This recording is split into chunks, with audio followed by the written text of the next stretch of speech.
Hello and welcome back to my channel, guys. We have started the topic of tissue.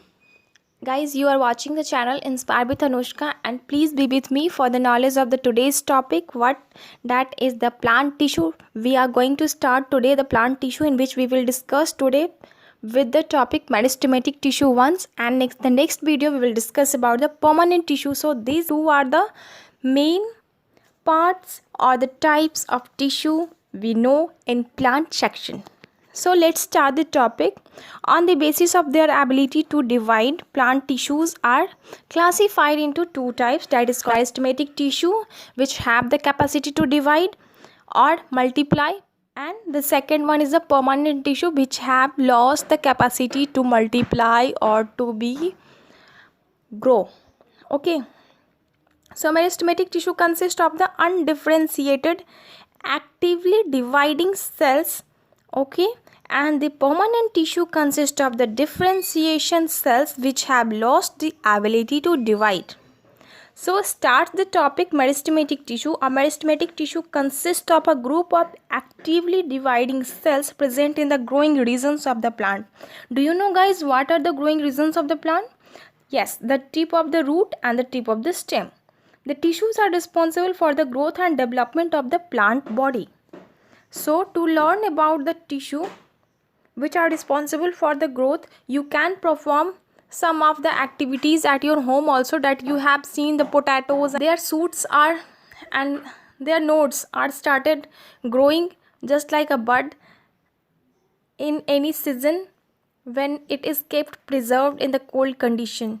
So these are the tissue which help in the growth, and these are what meristematic tissue. So you can see all these things at your home also. The meristematic tissues are tissue responsible for the growth of the plant. They are present at the growing region just like tip and the shoots and the cambium. While the root tips and shoot tips being about increase in length, cambium is responsible to increase in thickness and girth. Meristematics are the site of region within the plant body where formation of the new meristematic cells takes place. That are the regions of shoot and root. Now we will discuss about the characteristics of the meristematic tissue. What are the characteristics of the meristematic tissue? The first one is the meristematic. The cells of the meristematic tissues are similar in structure and have the cell wall. The cell may be oval, rounded, polygonal or rectangular in shape. The next one is the cell of the meristematic tissues are completely arranged and do not have intercellular space. The fourth one is the cells have dense protoplasm with the prominent nuclei, and the next one is vacuoles are either small or absent in number. We have discussed during the study of chapter cell that plant cell have the cell wall. They have a large number of vacuoles and may have the nuclei situated at the center or at the peripheral region. So next one, the basic characteristics of meristematic tissue are these cells are capable of undergoing division, infinite division. Okay, so these have the enormous capacity to be divides.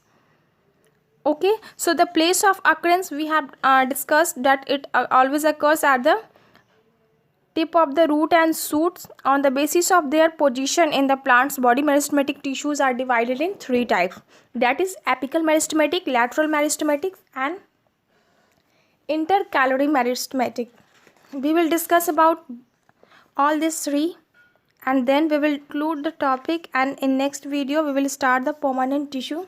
So guys, let's have a look over the all these three types of meristematic tissue, in which the first one is the apical meristematic. So apical meristematic is present at the tip of the root and shoot, branch and leaves. They form the growing parts of the apex of the root and stems and not are responsible for increasing in length, also in the primary growth.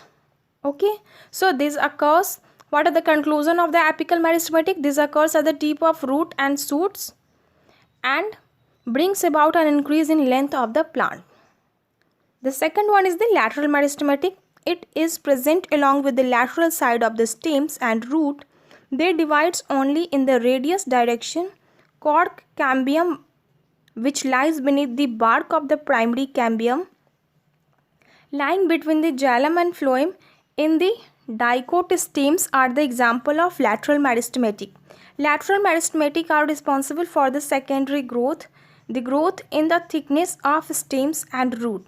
So the conclusion for the lateral meristematic, that it occurs on the side along with the parallel to the long axis of the root and stems and its branch, that is called cambium. And the second one is it brings about an increase in the breadth and girth of the plant organ. Guys, here you have gotten a new name, that is all xylem tissue or phloem tissue. So in the next coming videos you will find these topics. And the last one type of the meristematic tissue is intercalary meristematic. According to its name, it is clear that it is present in between the permanent tissues of the plant.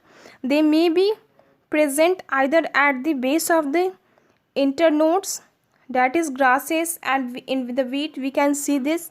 All these base of nodes, example in the mint plant, on the basis of leaves, that is pinus, the activity of these meristematic results in the elongation of the part of the plant where they are present. So its conclusion is it's occur at the base of the internodes, or in the monocots grasses it is present in between internodes, while in the higher organization of plants it is situated at the intercalary, that is it starts from any node. The growing part starting from any node is called intercalary meristematic tissues as present. The second one is it brings about an increase in the length of the internodes. So guys, this is all about the today's topic, meristematic tissue. Hope you all have enjoyed this video. If you like this video, then please press the like button, share it with your friends and subscribe my channel. And guys, don't forget to put the comment in the comment section. Definitely I will go through it. If you have any doubt related to the topic, then comment me for that also. Guys, thank you so much for giving your so much love and concern to me. Thanks once again.